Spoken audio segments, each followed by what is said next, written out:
लाडक्या जनावरांची भुकेनं झालेली फरफट मला बघवत नाही. माझ्या पावलाच्या आवाजानं माझी लाडकी जनावरं उभा राहून आंबरायला लागायची.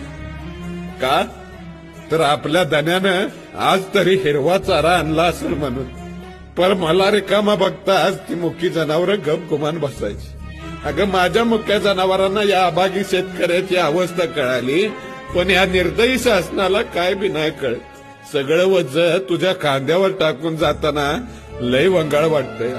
माझ्या पोराला सांग, साध्यातला साधा शिपाई हो, पण शेतकरी नग.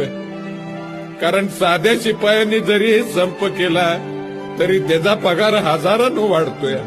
ही सरकारी हलकट अधिकारी आज चलाकीनं टेबला घालणं पैक मिळवते आणि आम्ही आमच्या कष्टाचं घामाचं पैको मागतोय तरी आम्हाला ते नाही मिळत.